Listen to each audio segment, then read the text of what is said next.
Hi hello ನಮಸ್ಕಾರ ಎಲ್ಲರಿಗೂ. ಭಾಗ್ಯ ಅಡುಗೆ ಮನೆಯಿಂದ ಎಲ್ಲರಿಗೂ ನಮಸ್ಕಾರ ಹೇಳ್ತಾ ಇದ್ದೀನಿ. ಹ್ಯಾಪಿ ಗಣೇಶ ಚತುರ್ಥಿ. ನಾನಿವತ್ತು ಮಾಡ್ತಾ ಇರೋದು ಕಾಯಿ ಒಬ್ಬಟ್ಟು. ನೋಡಿ, ಕಾಯಿ ಒಬ್ಬಟ್ಟು ಮಾಡಲಿಕ್ಕೆ ತುಂಬ ಈಸಿಯಾಗಿರೋ ರೆಸಿಪಿನ ಮಾಡ್ತಾಯಿದ್ದೀನಿ. ತುಂಬ ಲೇಟ್ ಏನಾಗಲ್ಲ, ಈಸಿಯಾಗಿ ಹೇಳ್ಕೊಟ್ಟಿದ್ದೀನಿ. ನೋಡಿ, ಒಬ್ಬಟ್ಟು ಮಾಡಿದ್ದೀನಿ ಗಣೇಶ ಚತುರ್ಥಿ ವಿಶೇಷವಾಗಿ. ಇದನ್ನು ಹೇಗೆ ಮಾಡೋದು ಅಂತ ನೋಡ್ಕೊಂಡು ಬರೋಣ ಬನ್ನಿ. ಎಷ್ಟು ಚೆನ್ನಾಗಿ ಬಂದಿದೆ ಅಂದರೆ ಒಬ್ಬಟ್ಟು ತುಂಬ ಚೆನ್ನಾಗಿ ಬಂದಿದೆ. ನೋಡಿ, ನಿಮ್ಗೆ ಗೊತ್ತಾಗ್ತಿರ್ಬೋದು ಎಷ್ಟು ಚೆನ್ನಾಗಿ ಬಂದಿದೆ ಅಂತ. ಈ ರೆಸಿಪಿನ ಮಾಡಲಿಕ್ಕೆ ಏನೇನು ಬೇಕು ಮತ್ತು ಮಾಡೋ ವಿಧಾನ ಹೇಗೆ ಅಂತ ನೋಡ್ಕೊಂಬರೋಣ ಬನ್ನಿ. ಎಲ್ಲ ಡೀಟೇಲಾಗಿ ಸಿಂಪಲ್ಲಾಗಿ ತೋರಿಸ್ಕೊಡ್ತೀನಿ. ತುಂಬ ಬೇಗನೆ ಮಾಡಬಹುದಾದ ಸರಳ ವಿಧಾನದಲ್ಲೇ ನಾನು ನಿಮ್ಗೆ ಹೇಳ್ಕೊಡ್ತಾ ಇರೋದು. ಒಂದು ಸಲ ನೋಡಿ, ನೀವು ಕೂಡ ಮಾಡಿ ನೋಡಿ. ಓಕೆ, ಲೇಟ್ ಮಾಡೋದು ಬೇಡ, ಬನ್ನಿ ತೋರಿಸ್ಕೊಡ್ತೀನಿ. ಇವಾಗ ಮೊದಲು ಹಿಟ್ಟನ್ನ ಅದಿಟ್ಕೊಂಡ್ಬಿಡೋಣ ಒಬ್ಬಟ್ಟಿಗೆ. ಅದಕ್ಕೆ ಬೇಕಾಗಿರೋದು ಒಂದು 3/4 ಕಪ್ಪು ಚಿರೋಟಿ ರವೆ ತಗೊಂಡಿದ್ದೀನಿ.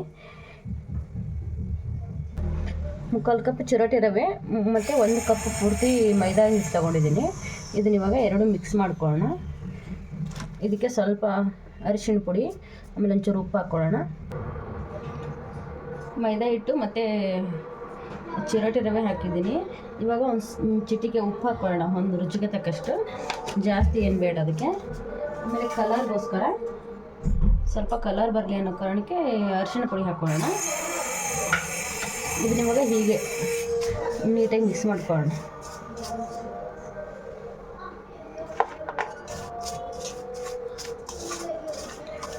ಮೊದಲು ಹಿಟ್ಟನ್ನ ನೀಟಾಗಿ ಮಿಕ್ಸ್ ಮಾಡ್ಕೊಂಡಾದ್ಮೇಲೆ ಸ್ವಲ್ಪ ಸ್ವಲ್ಪ ನೀರು ಹಾಕ್ಕೊಂಡು ನಾದ್ಕೊಳ್ಳೋಣ. ತುಂಬ ಗಟ್ಟಿ ನಾದ್ಕೊಳ್ಳೋದು ಬೇಡ, ತುಂಬ ತೆಳುವಾಗಿ ನಾದ್ಕೊಳ್ಳೋದು ಬೇಡ. ಒಂದು ಮೀಡಿಯಮ್ ಸೈಜಲ್ಲಿ ಇರಬೇಕು.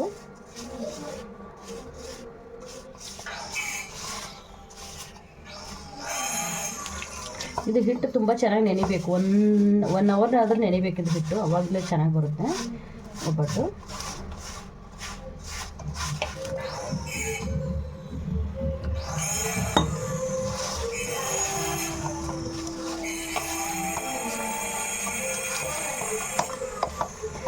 ನೋಡಿ, ಈ ಥರ ಕಲಿಸ್ತಿಟ್ಕೊಂಬಿಡೋಣ ಫಸ್ಟು.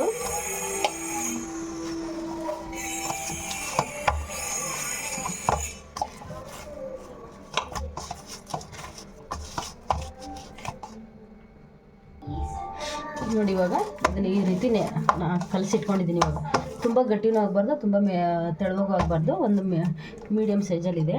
ಇವಾಗ ಇದಕ್ಕೆ ಸ್ವಲ್ಪ ಮೇಲ್ಗಡೆ ಎಣ್ಣೆ ಹಾಕೊಂಡ್ಬಿಡೋಣ.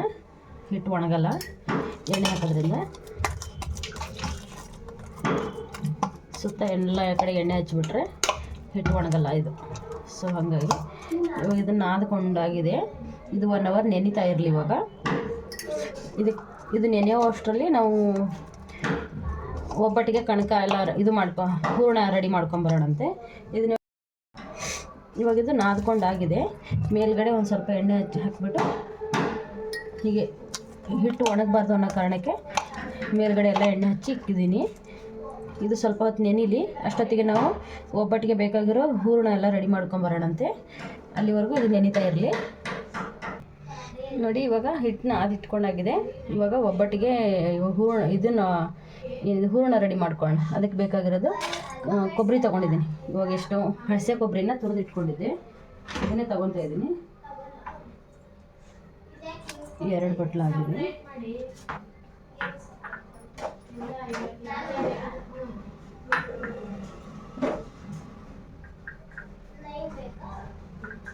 ನೋಡಿ, ಇದರಲ್ಲಿ ಇವಾಗ 3 ಕಪ್ ಆಗಿದೆ ಮೆಜರ್ಮೆಂಟು. ಬೆಲ್ಲನೂ ಹೀಗೆ ತಗೊಳ್ಳೋಣ, ತೋರಿಸ್ಕೊಡ್ತೀನಿ. ಇವಾಗ ಇದನ್ನ ಸ್ವಲ್ಪ ತರಿಯಾಗಿ ರುಬ್ಕೊಂಬಂದ್ಬಿಡೋಣ ಫಸ್ಟು. ತುಂಬ ನುಣ್ಗೇನು ರುಬ್ಬೋದು ಬೇಡ, ಎಲ್ಲ ಒಟ್ಟಿಗೆ ಹಾಕೊಂಡ್ಬಿಡ್ತೀನಿ. ಚೆನ್ನಾಗಿ ಜಾಸ್ತಿ ಏನಿಲ್ಲ, ಒಂದೇ ಸಲ ಆಗುತ್ತೆ. ಇವಾಗ ಇದು ಮಿಕ್ಸಿಗೆ ಹಾಕ್ಕೊಂಡು ಬರೋಣ ತರಿಯಾಗಿ. ನೋಡಿ, ಇವಾಗ ಇದಕ್ಕೆ 1-2 ಸ್ಪೂನು ನೀರು ಹಾಕೊಳ್ಳೋಣ, ಸಾಕು. ಜಾಸ್ತಿ ಏನು ಬೇಡ, 2 ಸ್ಪೂನ್ ನೀರು ಹಾಕ್ಕೊಂಡ್ರೆ ಸಾಕು. ನೋಡಿ, ಇವಾಗ ಇದನ್ನು ತರಿಯಾಗಿ ರುಬ್ಕೊಂಡಾಗಿದೆ. ಜಾಸ್ತಿ ನುಣ್ಗೇನು ಮಾಡಿಲ್ಲ ನಾನು. ನೋಡಿ, ಈ ಥರ ಇದೆ. ಇವಾಗ ನೋಡಿ ಇದೇ ಕಪ್ಪಲ್ಲಿ ನಾನು 3 ಕಪ್ಪು ಕೊಬ್ಬರಿ ತೊಗೊಂಡಿದ್ದೆ ತುರಿದಿರೋದು. ಇವಾಗ ಅದೇ ಕಪ್ಪಲ್ಲಿ ಅದೇ ಮೆಜರ್ಮೆಂಟಲ್ಲಿ ಇವಾಗ 1 ಕಪ್ ಹಾಕಿದ್ದೀನಿ ಬೆಲ್ಲ. 1.5 ಕಪ್ ಹಾಕೊಳ್ಳೋಣ. ಇದು ಆರ್ಗ್ಯಾನಿಕ್ ಬೆಲ್ಲ ಆಗಿರೋದ್ರಿಂದ ಸ್ವಲ್ಪ ಕಲರ್ ಈ ಥರ ಇದೆ. ಬೇಕಾದ್ರೆ ನೀವು ಯಾವ ಬೆಲ್ಲ ಬೇಕಾದ್ರೂ ಯೂಸ್ ಮಾಡ್ಕೋಬೋದು. ನೋಡಿ 1.5 ಕಪ್ಪು ಬೆಲ್ಲ ಹಾಕ್ಕೊಂಡಿದ್ದೀನಿ. ಇವಾಗ ಇದಕ್ಕೆ ನೀರು ಹಾಕ್ಕೊಳ್ಳೋಣ. ಎಷ್ಟು ಒಂದು 1/4 ಕಪ್ನಷ್ಟು ನೀರು ಹಾಕ್ಕೊಳ್ಳೋಣ ಸಾಕು. ನೋಡಿ ಇಷ್ಟು ಹಾಕ್ಕೊಂಡಿದ್ದೀನಿ. ನೋಡಿ ಇಷ್ಟು ನೀರಾದರೆ ಸಾಕಾಗುತ್ತೆ. ಇದನ್ನ ಇವಾಗ ಒಲೆ ಮೇಲೆ ಇಟ್ಕೊಂಡು ಕರಗೋ ಹಾಗೆ ಇದು ಮಾಡ್ಕೊಳ್ಳೋಣ ಸ್ವಲ್ಪ. ಇವಾಗ ಒಲೆ ಮೇಲೆ ಇದು ಇಟ್ಟಿದ್ದೀನಿ. ಇಟ್ಬಿಟ್ಟು ಸ್ವಲ್ಪ ಹೊತ್ತು ಕರಗಿಸ್ಕೊಳ್ಳೋಣ ಫಸ್ಟು. ಬೆಲ್ಲ ಇದು ಆರ್ಗ್ಯಾನಿಕ್ ಆಗಿರೋದ್ರಿಂದ ಈ ಥರ ಕಪ್ಪು ಬೆಲ್ಲ ಇದೆ.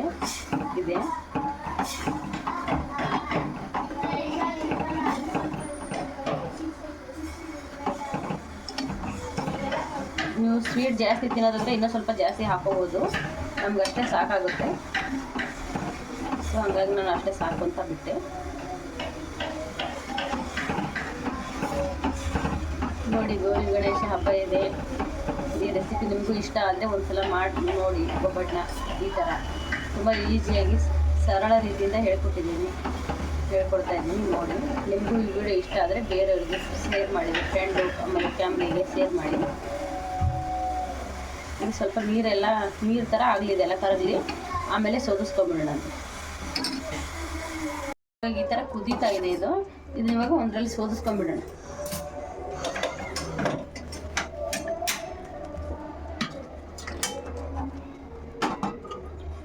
ಸ್ವಲ್ಪ ಕಲ್ಲದೆಲ್ಲ ಇರ್ತವೆ ಅನ್ನೋ ಕಾರಣಕ್ಕೆ ಸೋದಿಸ್ಕೋಬೇಕು ಅಂತ.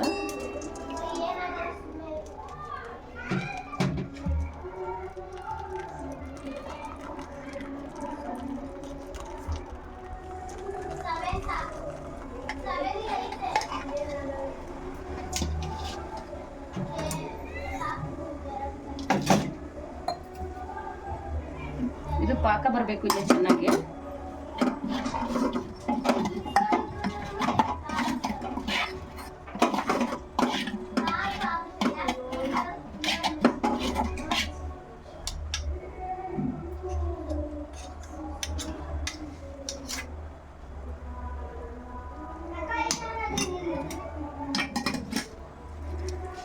ಇನ್ನು ಸ್ವಲ್ಪ ಉಳಿದಿದೆ, ಅದು ಸಾಗಿಸ್ಕೊಂಡ್ಬಿಡು.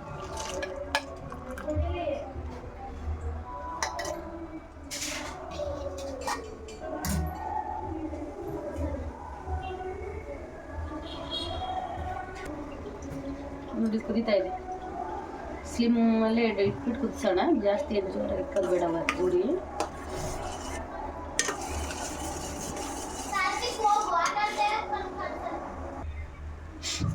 ನೋಡಿ ಇದು ಇವಾಗ ಈ ಥರ ಕುದೀತಾ ಇದೆ. ಪಾಕ ಬರ್ತಾ ಇದೆ. ಇನ್ನೂ ಬಂದಿಲ್ಲ ಸರಿಯಾಗಿ. ಪಾಕ ಬಂದಿದೆಯೋ ಇಲ್ವೋ ಅಂತ ಹೇಗೆ ಗೊತ್ತಾಗುತ್ತೆ ಅಂತ ಡೌಟ ನಿಮಗೆ. ನೋಡಿ ಇವಾಗ ಇದು ಹೇಗೆ ನೋಡೋದು ಅಂತಂದರೆ,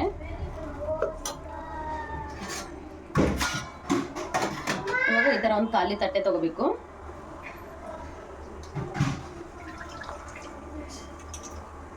ಈ ಥರ ಖಾಲಿ ತಟ್ಟೆಯಲ್ಲಿ ನೀರು ಹಾಕ್ಕೊಂಡಿದ್ದೀನಿ ನಾನು. ನೋಡಿ ಈ ಥರ ನೀರು ಹಾಕ್ಕೊಂಡಿದ್ದೀನಿ. ಇದಕ್ಕೆ ಇವಾಗ ಈ ಥರ ಬಿಟ್ಕೊಳ್ಳೋಣ. ಈ ಥರ ಇದು ಹರಿದಾಡ್ತಿದೆಯಲ್ಲ, ಈ ಥರ ಹರಿಬಾರ್ದು. ಈ ಥರ ಹರಿದಾಡಿದ್ರೆ ಇನ್ನೂ ಪಾಕ ಬಂದಿಲ್ಲ ಅಂತ ಅರ್ಥ. ಇದನ್ನ ಸ್ವಲ್ಪ ಕುದಿಬೇಕು. ಇದು ಪಾಕ ಬರೋವರೆಗೂ ಹೀಗೆ ತಿರುವಾಡ್ತಾ ಇರಬೇಕು ಸ್ವಲ್ಪ, ಇಲ್ಲಾಂದ್ರೆ ತಳ ಹಿಡ್ಕೊಂಡ್ಬರುತ್ತೆ.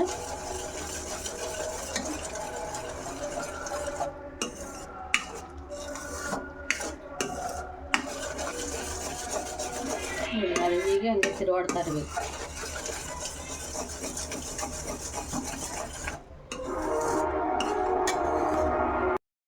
ನೋಡಿ ಇದು ಇವಾಗ ಪಾಕ ಬಂದಿದೆಯಾ ಅಂತ ನೋಡ್ಕೊಳ್ಳೋಣ.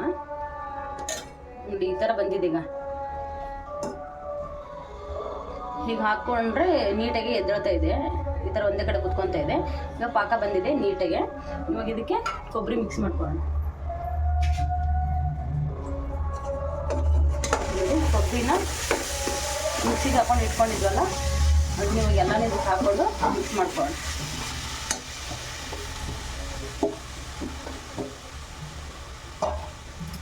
ಇದು ಪಾಕ ತುಂಬ ಗಟ್ಟಿನೂ ಬರಬಾರ್ದು. ತುಂಬ ಗಟ್ಟಿ ಬಂದ್ಬಿಟ್ರೆ ಚೆನ್ನಾಗಿರಲ್ಲ.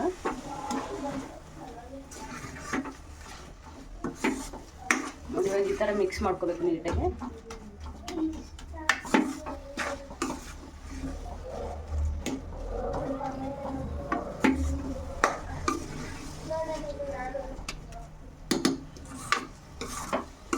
ತುಂಬ ಗಟ್ಟಿ ಪಾಕ ಬಂದುಬಿಟ್ರೆ ಒಣಗೋಗ್ಬಿಡುತ್ತೆ ಇದು ಬೇಗ. ಸೊ ಹಂಗಾಗಿ ಜಾಸ್ತಿ ಗಟ್ಟಿ ಬರಬಾರ್ದು, ಸ್ವಲ್ಪ ಮೀಡಿಯಮ್ ಆಗಿದ್ದರೆ ಸಾಕು. ನಾನು ತೋರಿಸಿದ್ನಲ್ಲ ಆ ಕಂಟೆಸ್ಟೆಂಟಲ್ಲಿ ಬಂದರೆ ಸಾಕಾಗುತ್ತೆ ಪಾಕ. ತುಂಬ ಎಳೆ ಪಾಕನೂ ತೊಗೋಬೇಡಿ, ಗಟ್ಟಿ ಪಾಕನೂ ತೊಗೋಬೇಡಿ. ನೋಡಿ ಇವಾಗ ಇದನ್ನ ಈ ಥರ ಬಂದಿದೆ ನೋಡಿ. ಇವಾಗ ಇದಕ್ಕೆ ಸ್ವಲ್ಪ ಏಲಕ್ಕಿ ಪುಡಿ ಹಾಕೊಂಡ್ಬಿಡೋಣ. ಸ್ವಲ್ಪ ಗಸಗಸೆನ ಹುರಿದು ಇಟ್ಕೊಂಡಿದ್ದೆ ಡ್ರೈ ಆಗಿ. ಇವಾಗ ಇದನ್ನು ಹಾಕ್ಕೊಳ್ಳೋಣ ಇದಕ್ಕೆ. ಇವಾಗಲೇ ಹಾಕೊಂಡ್ಬಿಡೋಣ. ಪಾಕ ಬಂದಾಗೇನು ಹಾಕ್ಕೊಳ್ಳೋದು ಬೇಡ, ಬೇಗ ಇದು ಆಗಿಬಿಡ್ತದೆ. ಸೊ ಹಂಗಾಗಿ ಇವಾಗ ಹಾಕಿ ಮಿಕ್ಸ್ ಮಾಡ್ಕೋಬೇಕು.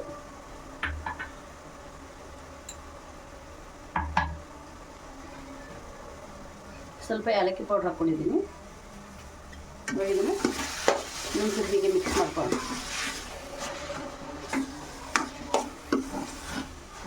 ನೋಡಿ ಒಬ್ಬಟ್ಟಿಗೆ ಹೂರಣ ರೆಡಿ ಆಗ್ತಿದೆ.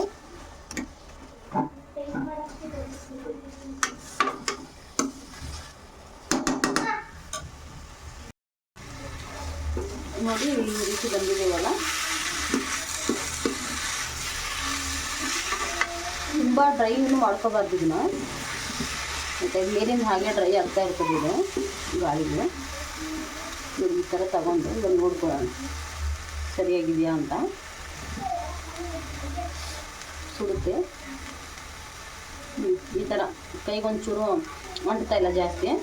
ಇವಾಗ ಇದು ಹೂರಣ ರೆಡಿಯಾಗಿದೆ. ಇದು ಸ್ವಲ್ಪ ಆರ್ಕೊಳ್ಳಿ, ಇದು ತುಂಬ ಬಿಸಿ ಇದೆ. ಸೊ ಹಾಗಾಗಿ 6 ಗಂಟೆ ಹಾಗೆ ಇಟ್ಕೊಳ್ಳೋಣ. ಇವಾಗ ಇದನ್ನು ಆಫ್ ಮಾಡೋಣ. ಒಲೆಯನ್ನು ಆಫ್ ಮಾಡಿ ಇದನ್ನು ಹೀಗೆ ಬಿಡೋಣ. ಸ್ವಲ್ಪ ಹೊತ್ತಿದ್ದು ಆರ್ಕೊಳ್ಳಿ.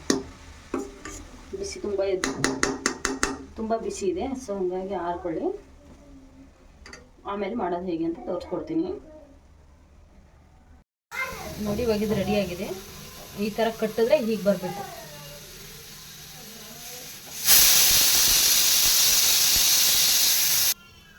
ನೋಡಿ ಈ ಥರ ರೌಂಡ್ ಈ ಥರ ಕಟ್ಟಿಬಿಟ್ಟು ಇಟ್ಕೊತೀನಿ. ಒಂದು ಸ್ವಲ್ಪ ಮಾಡುವಾಗ ಬೇಗ ಆಗುತ್ತೆ, ಈಸಿಯಾಗಿ ಬೇಗ ಮಾಡ್ಬೋದು ಅಂತ.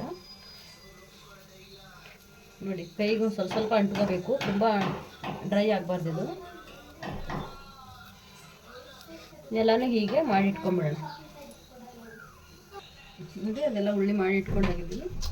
ಹಿಟ್ಟು ಹೇಗೆ ನೆಂದಿದೆ ಅಂತ ನೋಡ್ಕೊಳ್ಳೋಣ. 1 ಅವರ್ ನೆಂದಿದೆ ಇವುಗಳು.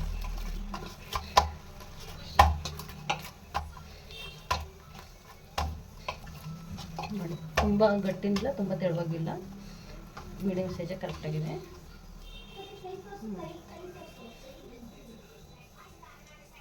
ಇಷ್ಟಿಷ್ಟು ಉಳ್ಳಿ ತಗೊಂಡ್ಬಿಟ್ಟು ಇವಾಗ ಒಬ್ಬಟ್ಟು ಮಾಡೋಣಂತೆ. ನೋಡಿ ಈ ರೀತಿ ಬಂದಿದೆ ನೋಡಿ. ಇವಾಗ ಒಬ್ಬಟ್ಟು ಮಾಡೋಣ. ಒಬ್ಬಟ್ಟು ಮಾಡಲಿಕ್ಕೆ ನಾನಿವಾಗ ಈ ಥರ ಇದು ತೊಗೊಂಡಿದ್ದೀನಿ ತಗಡು. ಅದಕ್ಕೆ ಒಂದಿಷ್ಟು ಹಿಟ್ಟು ತಗೊಂಡು ಈ ಥರ ಕೈಯಲ್ಲಿ ಅಗಲ ಮಾಡ್ಕೊಂಡಿದ್ದೀನಿ. ಇವಾಗ ಇದನ್ನು ಹೂರಣ ಇದ್ರೊಳಗಡೆ ಇಟ್ಕೊಂಡು ನೀಟಾಗಿ ತುಂಬ್ಕೊಳ್ಳೋಣ ಈ ರೀತಿ.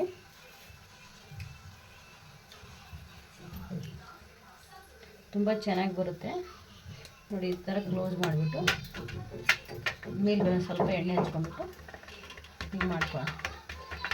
ಕೈಯಲ್ಲಿ ಮೊದಲು ಹೀಗೆ ಮಾಡಿಕೊಂಡು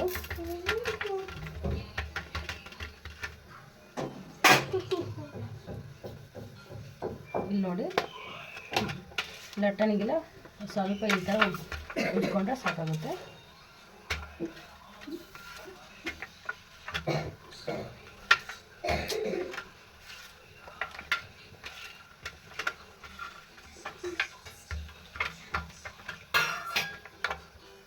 ನೋಡಿ ಈ ಥರ ಮಾಡಿದ್ದೀನಿ. ಇವಾಗ ಬೇಯಕ್ಕೆ ಹಾಕೋಣ. ತವ ಇಟ್ಟಿದ್ದೀನಿ, ಕಾಯ್ತಾ ಇದೆ ನೋಡಿ. ಇವಾಗ ತವ ಕಾದಿದೆ. ಒಂಚೂರು ಎಣ್ಣೆ ಹೊಡೆಯೋಣ ಫಸ್ಟ್. ಈ ಥರ ಹಾಕಿದ್ರೆ ಆಯಿತು.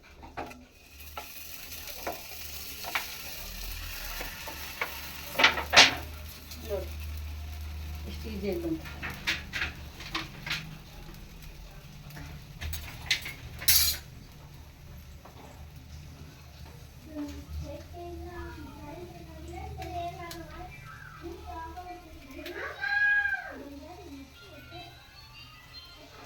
ಇವಾಗಿದ್ದು ಬೇಯ್ತಾ ಇರಲಿ, ಅಷ್ಟೊತ್ತಿಗೆ ಇನ್ನೊಂದು ಮಾಡ್ಕೊಂಬಂದ್ಬಿಡ್ತೀನಿ.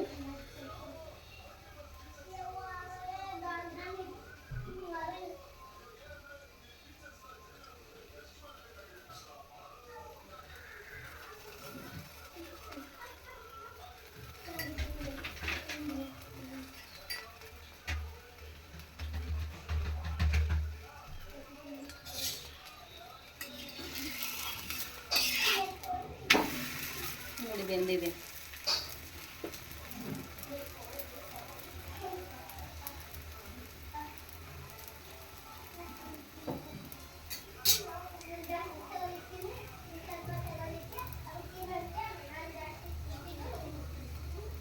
ನಾನು ಮಾಡಿರೋ ಕಾಯಿ ಒಬ್ಬಟ್ಟು ಇಷ್ಟ ಆದರೆ ನಿಮಗೆ ಈ ವಿಡಿಯೋನ ನಿಮ್ಮ ಫ್ಯಾಮಿಲಿ ಮತ್ತು ಫ್ರೆಂಡ್ಸ್ಗೂ ಕೂಡ ಶೇರ್ ಮಾಡಿ. ನಮ್ಮ ಚಾನಲ್ನ ಫಸ್ಟ್ ಟೈಮ್ ನೋಡ್ತಿದ್ರೆ ಸಬ್ಸ್ಕ್ರೈಬ್ ಮಾಡ್ಕೊಳ್ಳಿ. ಇದೇ ರೀತಿ ಮತ್ತೆ ಹೊಸ ಹೊಸ ವೀಡಿಯೋಗಳಿಗಾಗಿ ಬೆಲ್ ಐಕನ್ ಕೂಡ ಕ್ಲಿಕ್ ಮಾಡ್ಕೊಳ್ಳಿ. ನೋಡಿ ಬೆಂದಿದೆ, ತುಂಬ ಟೇಸ್ಟಿಯಾಗಿರುತ್ತೆ.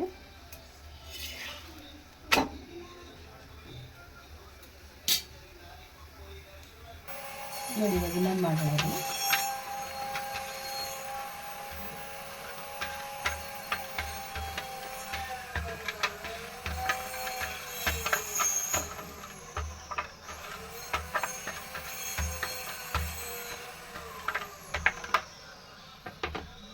ತಿರುಗಿ ಹಾಕೋಣ.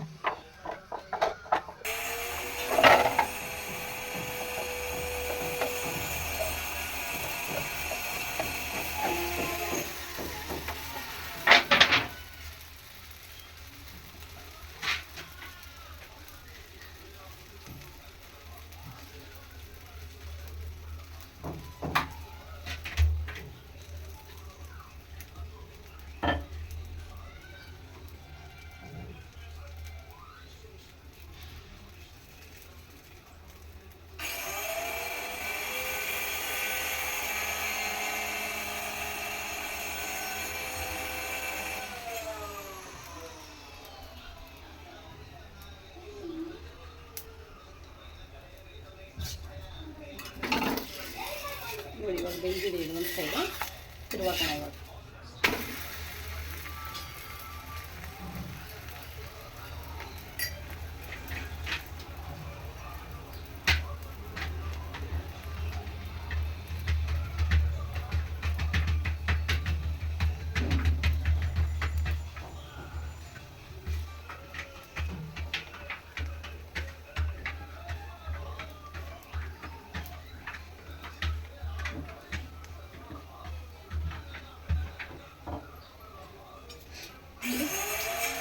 ಈ ಸೈಡು ಬಂದಿದೆ, ಎಷ್ಟು ಚೆನ್ನಾಗಿ ಬಂದಿದೆ ಅಂತ ಎತ್ಕೊಳ್ಳೋಣ. ಎಲ್ಲನೂ ಇದೇ ರೀತಿ ಮಾಡಿಟ್ಕೊಳ್ಳೋಣ.